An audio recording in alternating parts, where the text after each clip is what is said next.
Hi, folks. This is Rick Doc Walker, the DOC. This is John Kime, and you're listening to the Mess Hall with Rally Captain and Tailgate Ted. What's going on, Rally? You ready for some revenge this week? Are you kidding me? 3 days and wake up. That's all I got to say. Let's get it. Man, I cannot wait. I know some fans and some media are just kind of chalking this up as an L, but you know what? I can't think of a better birthday present for our quarterback, man. So today is Jayden Daniels' birthday. You Happy know, birthday, brother.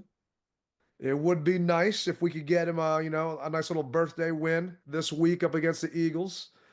And then head into the Atlanta game, which, oh, by the way, I'm sure you know, got flexed. I know some of our listeners might not know, but that got flexed to a Sunday night game.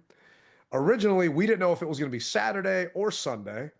They decided to move it not just to Sunday, but to Sunday at 8:25.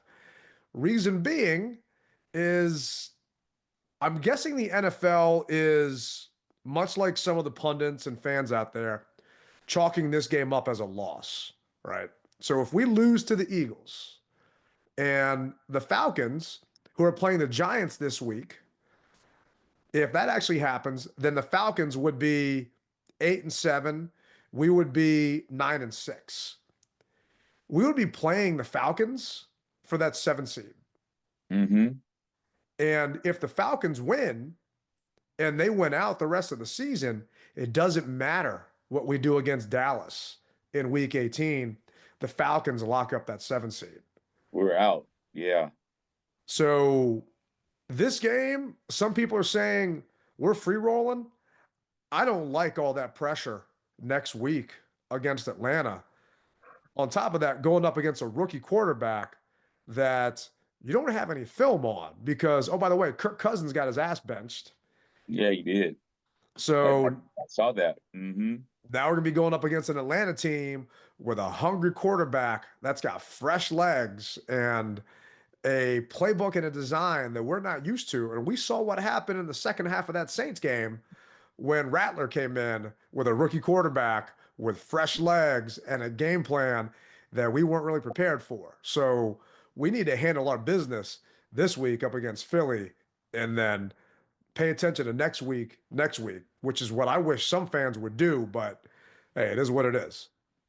Well, anytime a game gets flexed, people automatically start looking at the shiny object instead of staying focused on what's right there in front of you. And I had a dog, I had a Rottweiler who he loved the shiny objects. I could tell him to stay, and he would stay for a second until something else popped up, and he was in the wind. So I can understand completely. And see, here I was thinking that we were they flexed it because we were going to be the return of Kirk Cousins and the whole coming back to Northwest Stadium, FedEx, whatever you want to call it, and the revenge, if you will. That's what I thought it may have been, but I was sadly mistaken.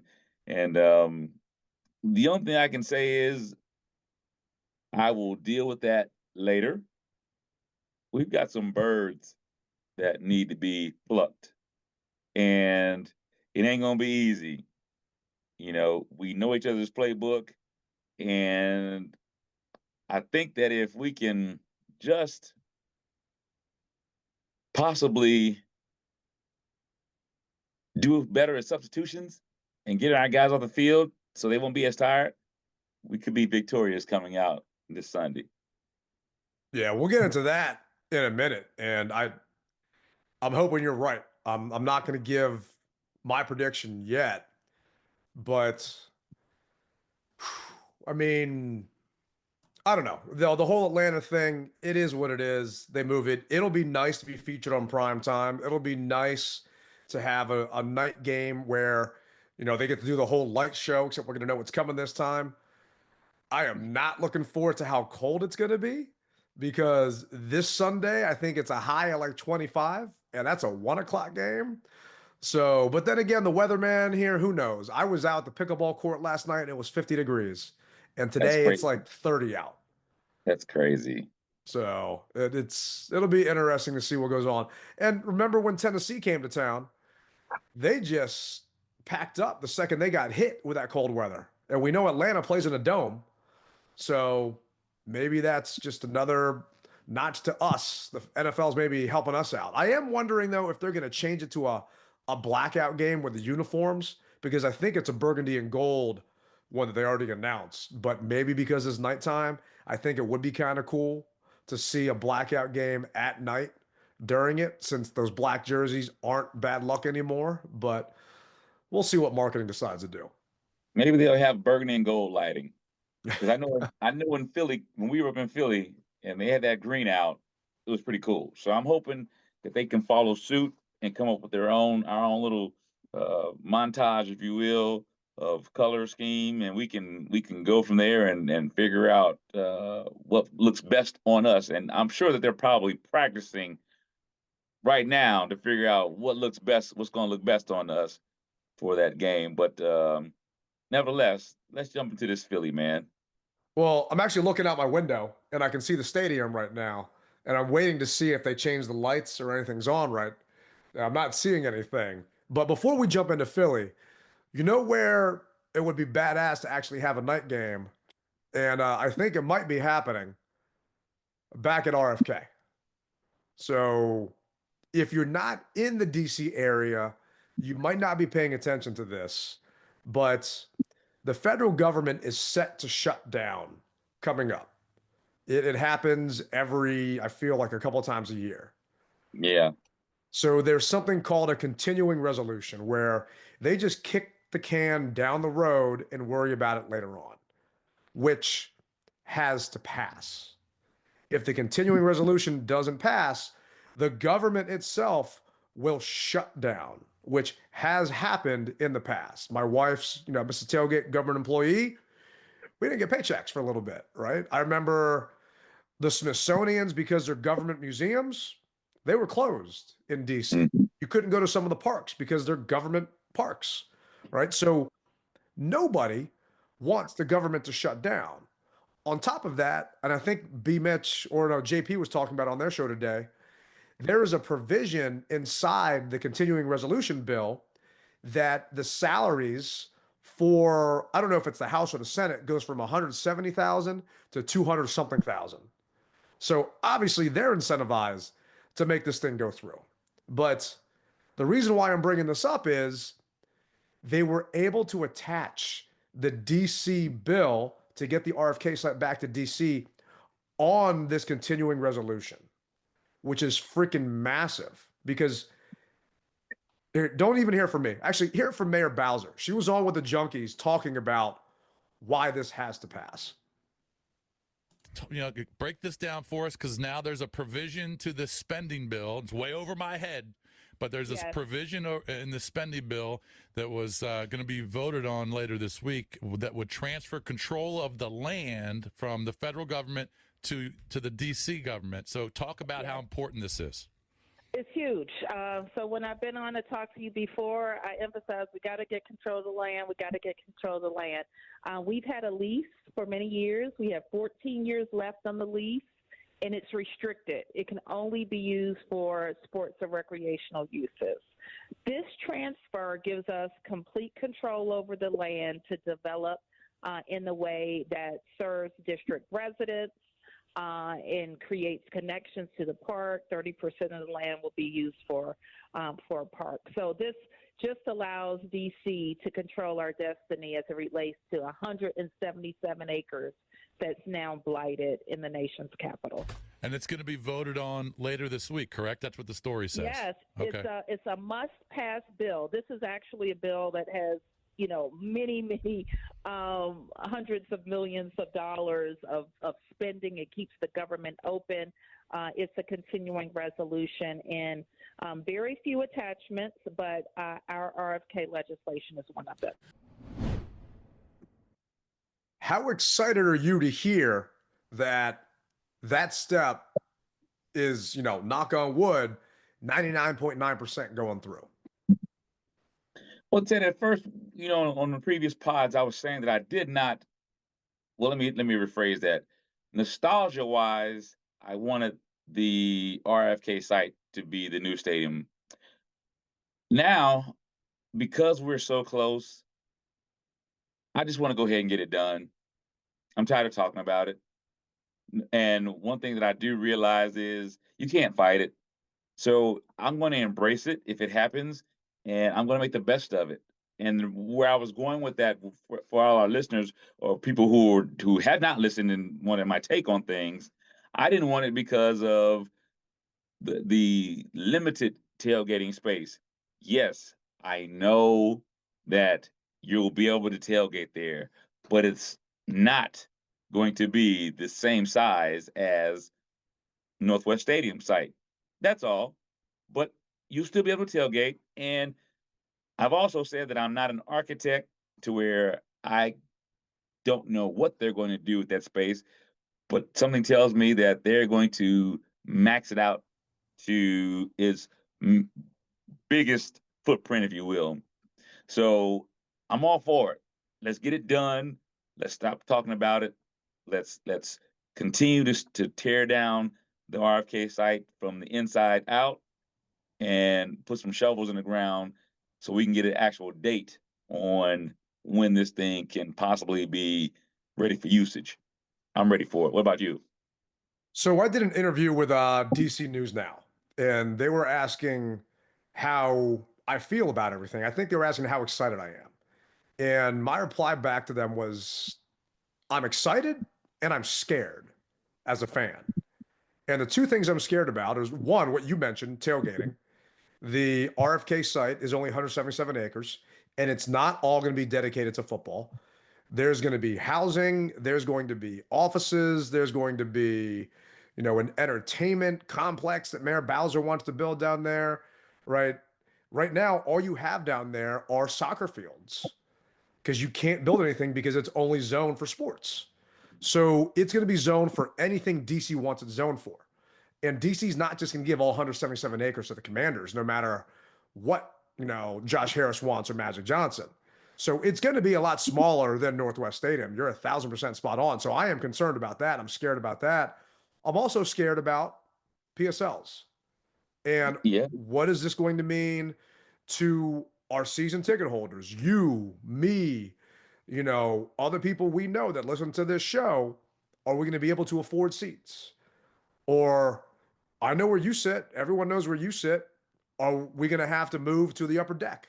Because now you made my seat, 5 times more with the PSL, and I can't sit down there anymore. Or now that section's going to be a club seat because we've talked about it plenty of times on the show. The team doesn't have to share revenue for premium seats. So a lot of NFL teams are making the club seats lower level in prime locations. That way they don't have to share that revenue. And if you want just a general admission lower level seat, you're in not the best location. You're no longer within the 50, or you're no longer where you typically would want to sit. So that's what terrifies me about this. Like you, I'm also tired of talking about it, but being realistic, it's a huge story for the franchise to have the team come back to the home or the site where we were the most successful. And does that mean we're going to win rings? No, not by any means. I think that's going to happen before we get back to RFK because, we're stuck at FedEx for some time. And Josh Harris said he doesn't see us having a new stadium until 2030, and it's only 2024. I think we got a shot to actually win a Lombardi within the next 6 years if Jayden stays healthy and Peters keeps this on track, right? Seeing what he has done in just one offseason, knowing he's got $100 million in salary cap space next year and another round of draft picks. Shoot, man, I think I might be able to retire before we get to the new stadium and then not even have to worry about any of this. And then maybe just be your guest every once in a while when you go out there. But sounds good to me. Sounds good to me. But so they must be talking about a high-rise apartment or something that's going to be near there because I can't see houses being built there or to satisfy the bill. You put one house there and that's where the groundkeeper lives or something. I just can't see that many houses going up around that stadium. I mean, it's not going to be houses. It's going to be condos, man. It's going to be apartments. It's going to be like it is down at Nats Park. right? You Yeah. got no houses down there. You got all those high rise. I mean, one of the guys from my tailgate, Jason, he and his wife had a studio right there at Nats Park, and they had a perfect view of the parking garage, right? You know, if you wanted to get a little higher up, you could maybe see into the actual field itself, but that's what it's going to be around the stadium. You're not going to have a house just eating up all that space. But this is actually what Mayor Bowser said are the next steps in this entire thing. All right. So if it's voted on later this week and it passes, then what exactly is the next step?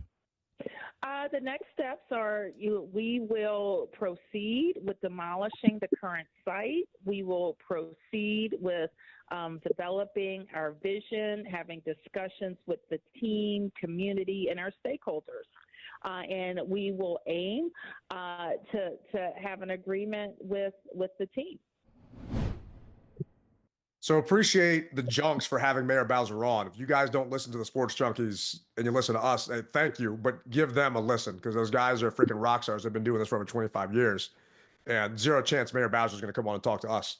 So we want to make sure we cut that clip up and give them credit for it. But this is just step one in the process, right? It still has to go to the DC City Council, which we talked about. They're not in agreement yet, but being realistic, DC, and I'm just because I'm a DC resident, right? I'm losing my fighter jets, and I'm okay with that, right? They're taking them away from me.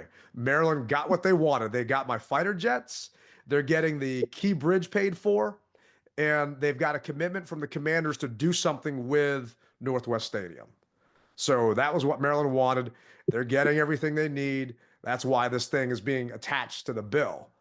But you still have people that live in Capitol Hill around that area that don't want it. You've got council members that don't want it. And DC is hemorrhaging money in their budget right now. If this is a dome stadium, can you imagine all the people coming here for a Final Four, for a World Cup soccer game, for a stupid Taylor Swift concert? You know, just all the money coming into the city from tourism and everything else, because you're not going to have just, you know, hopefully 12 football games or 14 football games, because I'm counting NFC championships, right? You're going to have so many other chances to get people into our city, which is what it really excites me about this entire thing. Yeah, it's going to be a multi-purpose facility, and it's limitless. It really is. I mean, they could have pickleball championships inside of it. Don't tease me. They could have everything you need inside of that dome stadium year round. If I'm not mistaken, when I went to Jerry's World, they said that he basically had that stadium paid for within the first year that it was built, due to all of the events that he had, from the Final Four to WrestleManias to college football to you name it. They said within basically the first year that stadium was paid for. I find it hard to believe, but at the same time, Jerry Jones is a smart businessman, and he capitalized on Jerry's World. Yeah, I see it. And people are wondering how DC is going to pay for some of the stuff. I can't think of the name of the guy. I want to say it's Mark Seagraves. He was on with JP talking about it. I think he's an NBC4 reporter. Apparently, DC has a tax that higher, I guess, income businesses are paying for Nats Park, the Nats Stadium. That tax is already around, and the stadium is almost paid for. So what they can then do as the city council is just have that tax stay in place so the residents of the city aren't paying for it. But those businesses that were paying for the baseball stadium are now shifting those funds to RFK 2.0. So that's one way we can get all this handled and taken care of. And, you know, last thing I want to see is my taxes go up because of stuff happening here. But I think they'll find ways to make it happen. I think this is going to happen, and it's just a done deal. I'm sure they're going to find ways. And one of the ways is they'll probably add 5 more speed cameras. I got one. There's a speed camera right by my house. And Tim from the tailgate, I think, was picking up something from the house that they had left. And I think he got caught on the camera. It was like a $250 charge, man. Those things are just, I mean, Yeah, there you printing have money. it. There's your stadium fee right there. So I mean, that is true. But talking about getting taxed, did you see what happened to Johnny Newton and some of the rookies? No, what happened? So they got hit with a $10,000 bill after they took out some of the vets to and I quote, bougie DC area dinner where Louis the 13th flowed into glasses and premium entrees were consumed. So, And why did they get fined because of that? I mean, no, not fined. The rookies had to pay, a rookie tax. Ah, I got you. I got you. Okay. So 10 grand, Johnny Newton got stuck with it. And Phil Mathis, who is not a vet. And it kind of cracks me up because Mathis has been a healthy scratch because of Johnny Newton. So it makes me wonder if Mathis was drinking a little more just to kind of screw with Johnny's paycheck at that point because Johnny's getting the playing time and Phil ain't. But Yeah. Payback. Johnny put I guess he posted a 2-word quote on his Instagram story basically saying bleep y'all. So I don't know. I do think it's kind of funny that the rookies get stuck with that. I'm just glad that it wasn't like a 6-round rookie or someone like that ain't making that kind of money.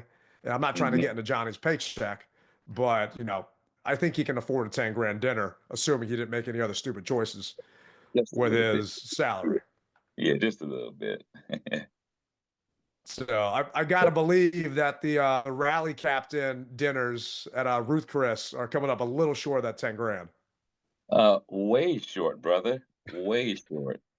But I got to tell you, I told you that if we keep winning, that I wouldn't be able to to indulge. When you win 3 games a season, Ruth Chris is like that. But now we're going into 8 and 9. It's like, oh, wait a minute, okay, guys. But hey, I'm all for it. I'm happy. I'm happy that we're winning. That's all that matters. And I will continue to support Ruth Chris. We can find a lower rent steakhouse, man. If we keep winning, 10, 11, 12 games, I'm right there with you. These victory cigars are getting tough, but it's a good problem to have. So maybe we go to, and I know there's no Sizzlers around town, but maybe we go to, hey, dude, I got an idea. All right. Dust off your red cowboy boots. Let's just go to Texas Roadhouse. I don't have a problem with dusting on my cowboy boots. They're snakeskin, by the way. So I got ostrich snakeskin. What else do I have? I mean, regular leather. Hey, brother, You got I more than got one 'em. pair? I got them. I got more than one pair. Yeah, Uh, got like four or five pair, brother. where do you wear those now? Are they just sitting in your closet? I haven't worn them in a while, but I mean, just like anything else, you put on a certain outfit and they just go together. It's like a cigar and bourbon. I mean, they fit. So are you boot scooting boogieing when you're out in Dallas? You gonna go to a little hoedown or a square dance before the rally out there?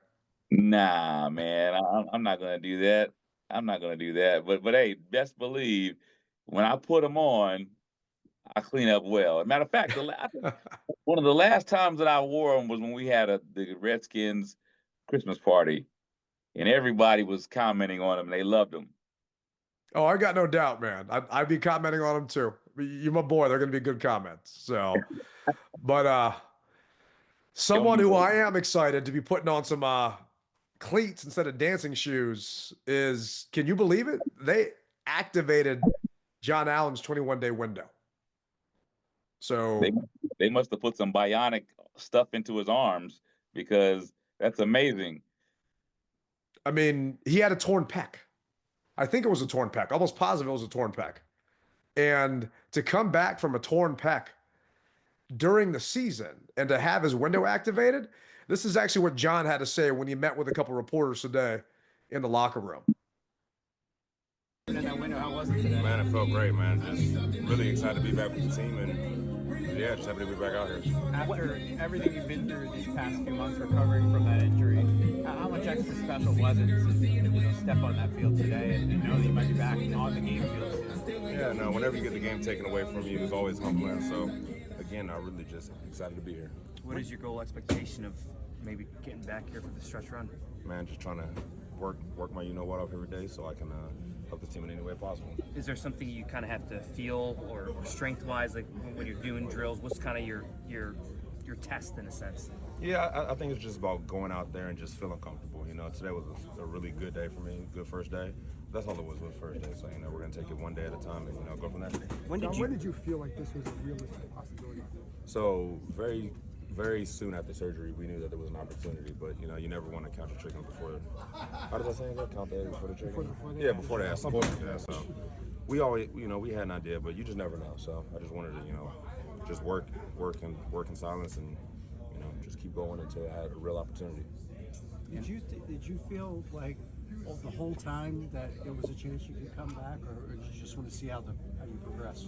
So we knew kind of early that there was going to be a good opportunity for me to come back, but again, you never know until it happens. So, you know, every day I just worked hard with the intent of coming back, but, you know, never really known for sure. So I'm just, God is good, and I'm just happy to have a chance. And what do you think about the position of this team right now with 3 games left of the year? Exciting. Whenever you get a chance to play meaningful December football, it's always going to be awesome. So can't wait to get out there and help the guys. How does it feel for you to be working back when the team's having this kind of a year? Oh, man, it always feels good. You know, my focus is really just coming in and trying to help any way possible. So that's all I'm focusing on right now. So it's exciting to see and hear that Jon could be coming back, right? Because our run defense has not been what it needs to be. And having Jon back in that middle, assuming he is 100% healthy, and we talked about it before, I don't see these coaches putting him out there unless he is 100% good and ready to go. And if we can get through this and get Jon back healthy, then that just helps us for the final stretch during the regular season. And who knows, you know, what's going to happen in the playoffs. Because if it were to end today, I mean, I think the Eagles are the 2. They're fighting with the Lions. So, I mean, to have Jon up there with Saquon, because Jon got hurt in week 6. We didn't have him when we played Philly the first time. Mm-hmm. So I doubt he's going to play this week. They're saying he'll probably be back next week against Atlanta. So that'll be nice. But, you know, third time could be the charm if, you know, he's back when we play Philly again in the playoffs. If we get a chance to see him in the playoffs, who knows? Well, like he said, God is good, and or whoever you pray to is good. And I am just a firm believer of your mental will help you get back. I do believe that he saw what's going on, and he wants to be a part of it. And he did everything that they asked him to do.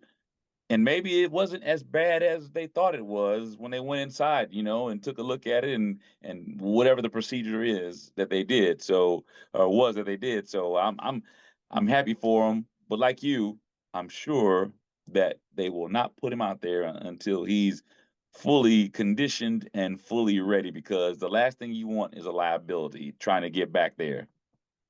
Oh, yeah. I mean, being a defensive lineman, I can't imagine your pet, because I guess it was the Ravens game when he went down at that point, and just seeing him, you know, not looking too hot at all. So it would be great to have him out. I mean, looking at the injury report right now, the Commanders put out, let's see here, who was on here that kind of jumped out at me. It was Jon Allen. They put him as limited, right? Zach Ertz did not practice with a concussion. Michael Dieter, our backup center, ankle limited. Cleveland Farrell, rest limited. Duran back limited. So we got guys that are banged up right now, and it's going to be interesting to see what happens. But one thing that was interesting looking at the injury report, Jeremy Chin, who is also in concussion protocol, was out there limited, had a non-contact jersey.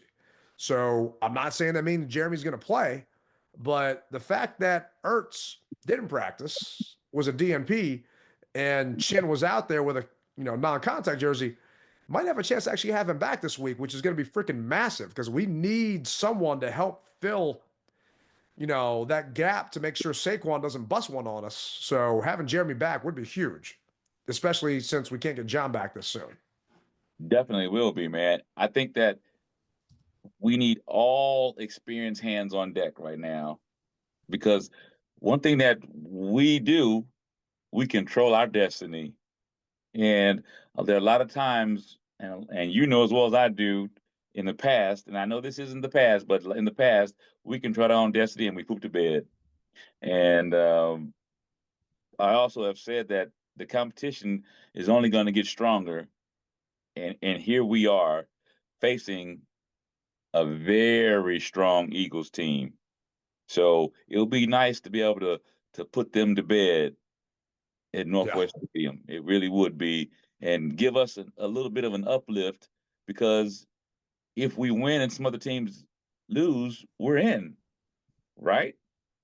So if we win and Atlanta loses and Seattle loses, we're in. If we win and Atlanta loses and the Rams lose, we're in. So we got a chance to actually lock this thing down this week. Mm-hmm. So people saying we're free rolling, get that thought out of your head, man. This game means something to us, and best believe it means something to Philly, because Philly's playing for that number one spot. They want that first round bye. They want home field all the way through. To force Detroit or whoever else to come to the Link and play with those jackasses in those stands, I mean, they want to make sure it goes through their house, not, up in Detroit. So I don't know. They're going to give it their all, man. I wouldn't expect anything less. And knowing they're 12-2, knowing Detroit is also 12-2, and I think the Vikings are 12-2 and Kansas City's 13-1. Where do you think Philly is in the power rankings? Oh, power rankings. I'm gonna say top 5, and I'll say 3. Am I giving you ±2, or am I giving ±3? I'm gonna say. What do you want? I'm gonna say 4. Excuse me, 4. That wasn't even an option. But with 4, you're right. They're ranked first in the NFL power rankings, right? And first, number 1, over Kansas City, over Detroit, over everybody, over Buffalo, who's 11-3. So a lot of Commanders fans probably don't pay attention just because it's Philly, right? But it's saying here, Philadelphia passed its way to victory over Pittsburgh, and everything was suddenly okay in Eagle Land. Last week's drama did admittedly feel spicy at first, but the heat wore off pretty fast for me. Jalen Hurts and A.J. Brown did their best to douse any narratives about off-field acrimony by connecting 8 times for 110 yards, a touchdown, and a celebration that Brown explained was intended to tell everybody to shut up. Got it? Devonta Smith silenced anyone questioning his health or role in the offense, giving Philly a true two-headed monster again. And it's nice to know that Saquon Barkley doesn't have to deliver a sonic boom every week. The league's leading rusher can have a relatively quiet day, 65 yards on 19 carries, and the Eagles can still roll against a good defensive team to boot. Even with Hurts' first quarter fumble, he and Brown were dialed in early and often. This is really good. This is a really good football team that can hang with and beat anyone out there.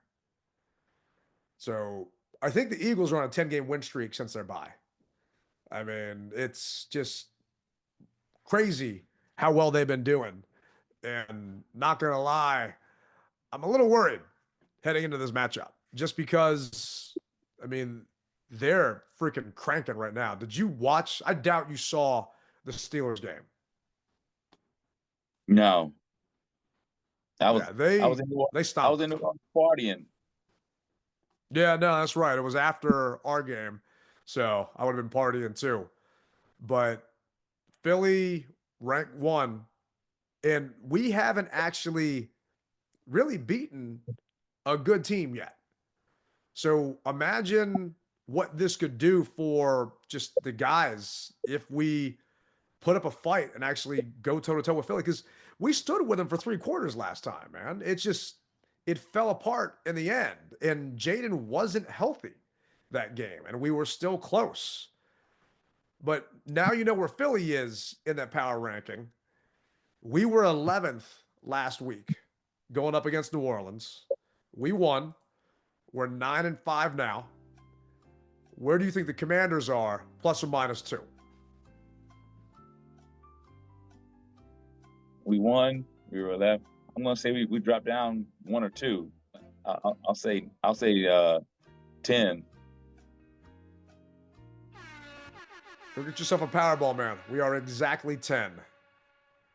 So Denver is above us at 9-5, which I don't get that at all. I truly feel that Jayden should make us better than Denver, better than Bo Nix. But it is what it is. Maybe because of how we won that Saints game, just having it come down to the end. Not convincing enough. Yeah. Yeah, well, we talked about it, and we should have stomped on like we did the Titans. But it's saying here, leading 17-0, well into the third quarter with the Saints starting QB for the day benched, the Commanders went into a shell. They grew conservative on offense, settling for one more field goal and missing another try. Throughout the day Sunday, they killed themselves with negative plays, totaling 8 sacks, 5 runs for negative yardage, and 9 penalties, and ultimately nearly gave up the game. Washington also was 2 all or nothing offensively, undercutting big gains with lost yards. Jayden Daniels found some early rhythm and was accurate with his throws, but the sacks kept adding up. A playoff spot is there for the taking, and the Commanders keep playing with their food. Coming off their Week 14 bye, they looked sharp early and fizzled late, and their postseason credentials are certainly in doubt. This coming Sunday brings the telltale showdown with the red-hot Eagles, which could reveal whether the Commanders are capable of making noise in the playoffs, assuming they do, in fact, get in. So this matchup this week, man, I'm trying to pull up the latest spread on FanDuel. I want to say it was Eagles 3.5. I'm not sure if it's changed. We're recording this. It's Wednesday, the 18th. I'll see what the latest is. But what worries you most about this matchup? Well, Saquon always is a beast, but I'm not necessarily worried about him as much as I was the first game. The first game, their passing attack really was not on par. Now their passing attack seems to have caught up with their running game, and that's what scares me now. I'm afraid that Philly can pass the ball better than the first time we saw them. Yeah, first time we faced them was Thursday, the 14th of November. Let's see here. Hurts was 18 of 28 for 221 yards, 0 touchdowns, and he got sacked twice, right? And he had 1 rushing touchdown. Right. Since then, he has put up a 230 game, a 236, a 254, a 311. Actually, I'm going the wrong direction. Since then, he has put up, he hasn't really put up too many yards in the air. He had a $179 against the Rams. He had 118 against Baltimore. He had 108 against Carolina. And he had 290 against the Steelers. And I can't believe he had 108 against Carolina. Maybe they were just killing him so bad.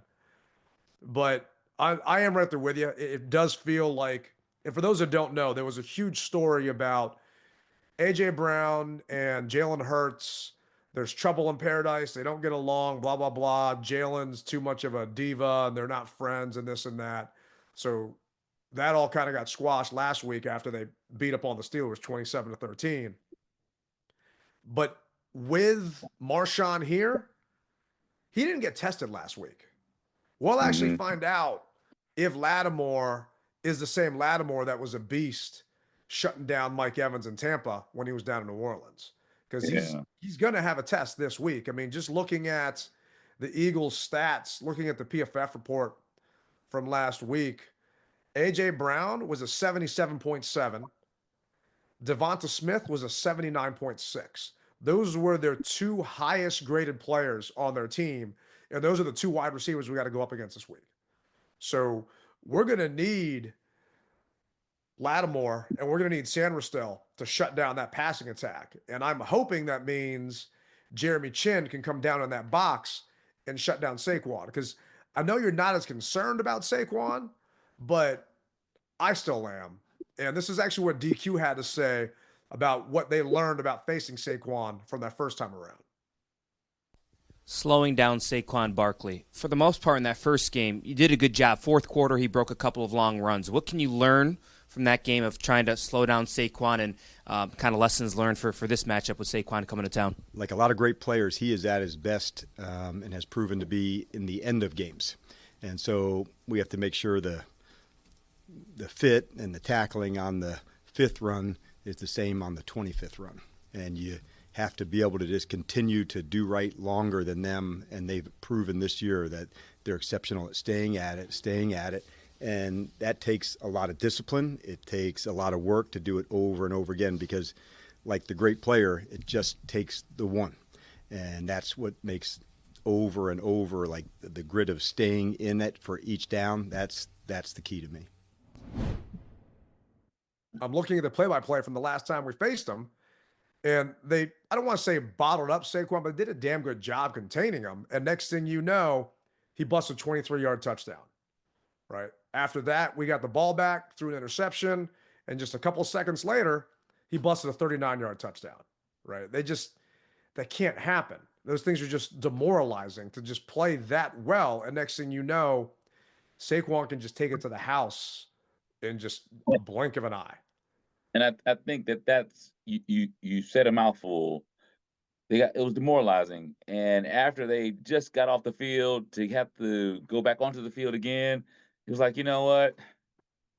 I'm not gonna say they gave up, but as we all saw, we saw the results. So you draw your own conclusion. And I'm hoping that, as you said, that we can keep him bottled up. We limit our mistakes. I honestly believe as long as we limit our mistakes, we can hang with these guys. We made those mistakes. And as you said before, Jayden wasn't healthy, or he wasn't where he needed to be, because I still can't get across the whole wrapping the ribs because you're cold. I've never heard that in my life, but if that's what you want me to believe, I'll believe it. But we haven't seen any wraps so far after those games, and so he seems to be 100% healthy. And I'm really wondering, will he try to do anything extra outside of the game plan that they give him? Yeah, I hope he doesn't, because I feel that he did too much extra last week, which led to those 8 sacks. And calling it 8 sacks is misleading, but for the facts are he lost yardage 8 times. A couple times he just ran out of bounds and lost a yard, or maybe 2 yards. We could have just thrown it. But you can't do that against Philly. And what concerns me is Philly's pass rush, right? He had a short week last time we played him. We played the Steelers on Sunday and then immediately had to go up to Philly. Granted, it's a quick trip to get to Philly, but we had to play him on a Thursday night. We were bitching and moaning about that.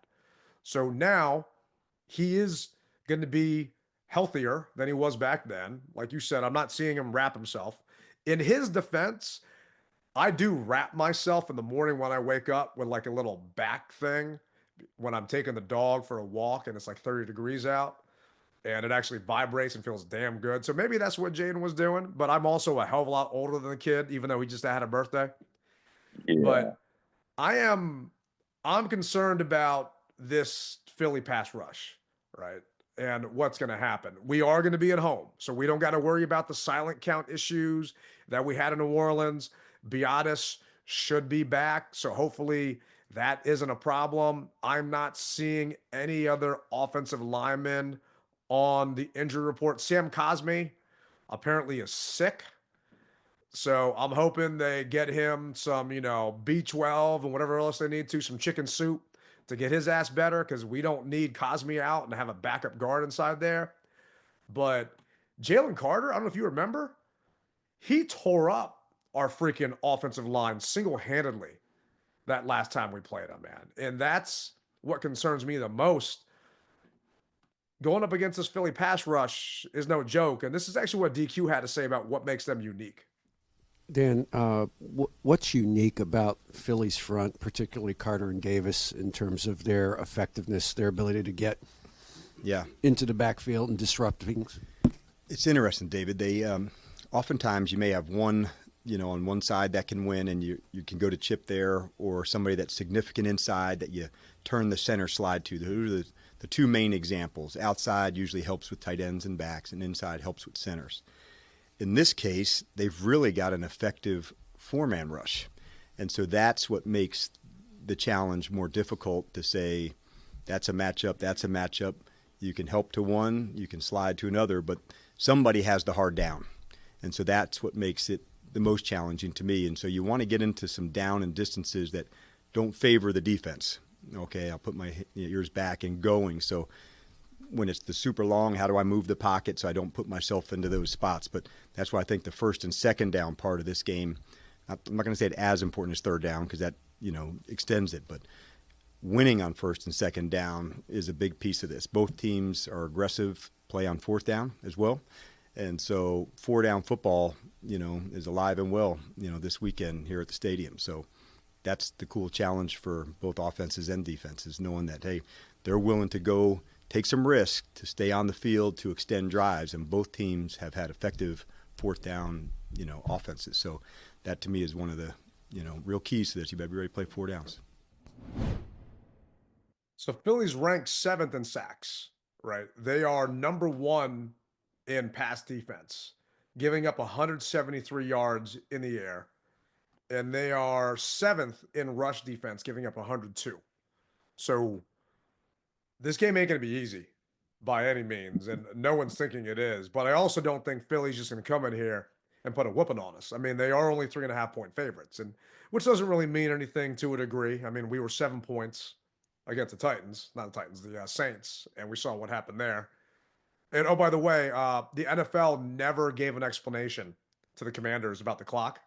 JP Finley asked it today during today's press conference, and apparently the Commanders never even asked for an explanation. They just let sleeping dogs lie because they don't want to ruffle any feathers and embarrass the NFL anymore. Agreed. They don't want to embarrass them. And you always need that favor in your back pocket, especially when you're playing at home against the Eagles. Yeah. We could use a couple favors this week. Yeah, we need some home cooking. So here's something that really is going to make everybody wonder as well. This is truly the first cold game that Jayden has played in. And everybody said, will he be able to play in a cold weather game? Well, I don't think he's played any games that have been this cold up until this point. So we're going to see what he does to prepare himself for this type of weather and to get everybody on the same page. And hopefully maybe he'll wrap those legs to keep him warm so that if he needs to scramble and run, that he'll be warm enough to do it.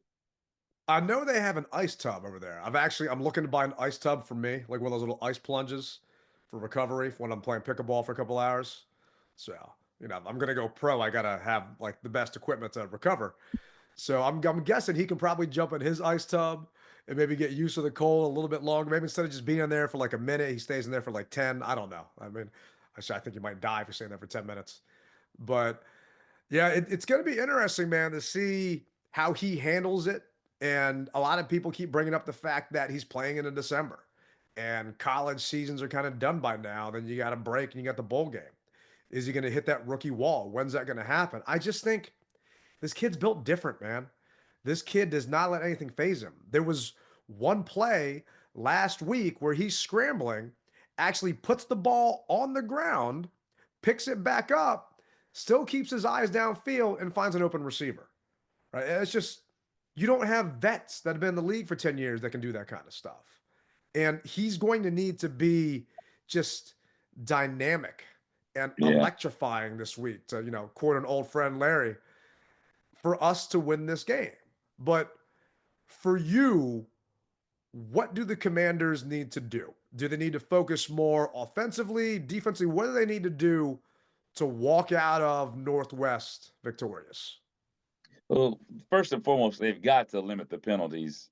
And you spoke about Jay not being necessarily a superhero and not many of those words, but he's got to be able to have the awareness to find the open receiver. I shouldn't say find, but get the ball to the open receiver. A lot of times we keep saying it. Hey, he's missing the guy here, he's missing the guy there. It's games like this to where you've got to, if it calls for the check down, check it down. If you get it out of your hands, let the other guys work for you.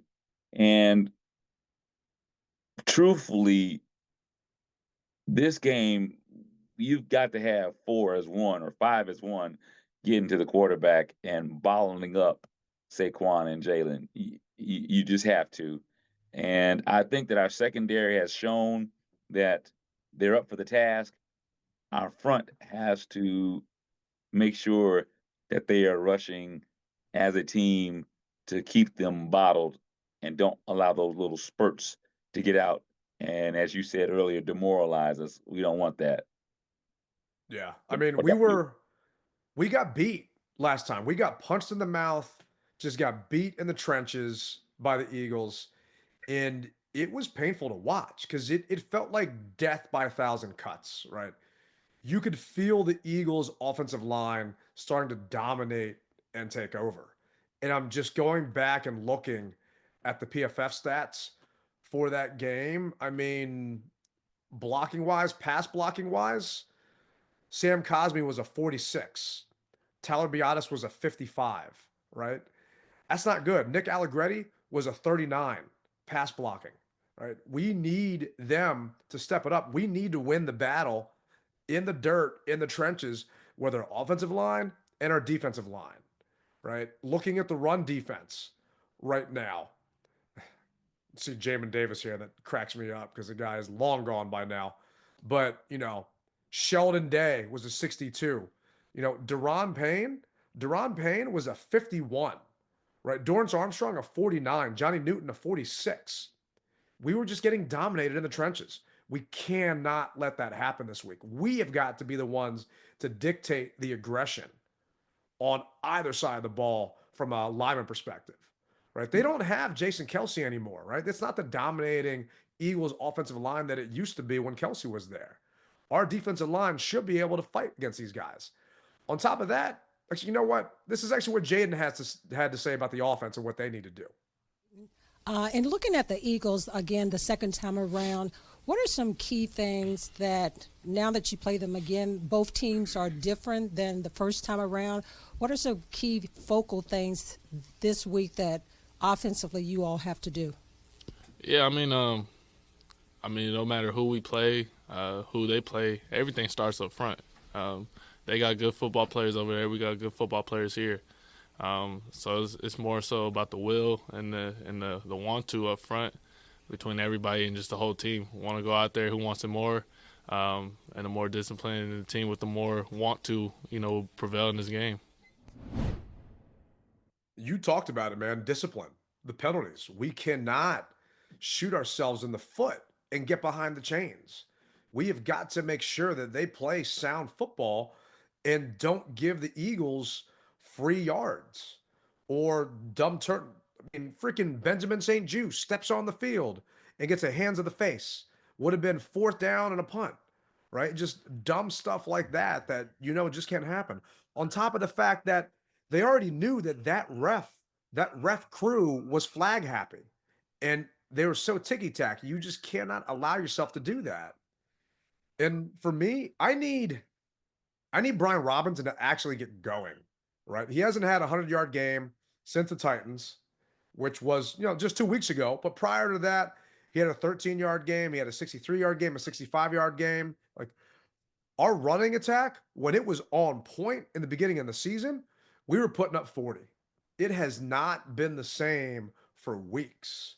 If we really think we can beat these Eagles, we got to win the time of possession, run that damn ball, and have that open things up for Jayden. And I think you and I are actually going to have a victory steak and a victory cigar, and I won't have to take a shower after a dirty win, and we'll be out victorious. But you think it's going to happen, or I don't know? What's your prediction for the game this week? It's going to be a close one. I don't think it's going to be a blowout. I'm hoping that Cliff has gone back to the recesses of his mind in the week 1 and 2s or 3s when we were opening up the playbook. And I'm hoping that he can do that. And I think that the Commanders can be victorious Sunday afternoon. Do you think they will be victorious? Time will tell. I mean, hey, I want it to happen, man. I know you want it to happen. Just being real, I think Philly's got too much firepower. I think they're on a roll. I think they got something to prove. And all I want to see is this team play 4 quarters of football, right? The last time we played them, we played 3. The last time we played the Saints, we played 2.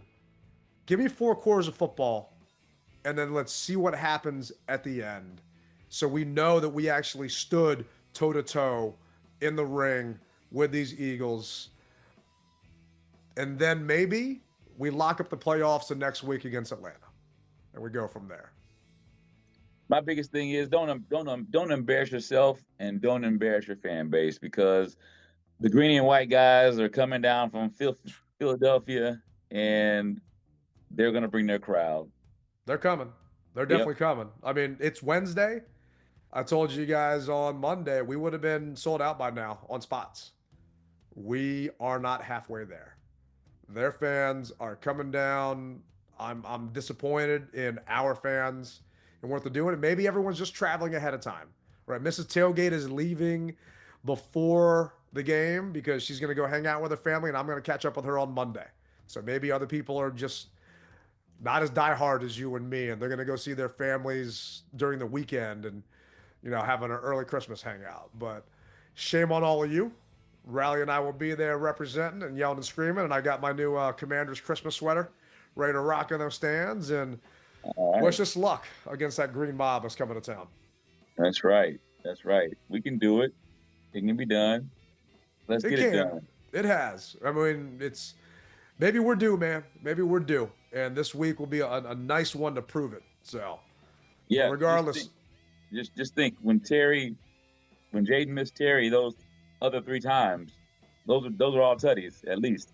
So maybe they can connect and show improve, and we can be victorious, man. But Amen, I hear the music playing in the background, which lets me know that we're bringing another episode to a close, and you guys could have been anywhere in the world, but you decided to be with us, and we greatly appreciate it. And if by chance you have not done, hit the like button, hit the subscribe button, tell a friend, follow us on the different platforms. We're here for you. We're going to open up that phone line and get some calls coming back again so we can get some participation from you guys, because we want to hear from you. Well, hey, remember, you rep it hard, or you don't rep it at all. Tailgate Ted, Rally Captain. We're out.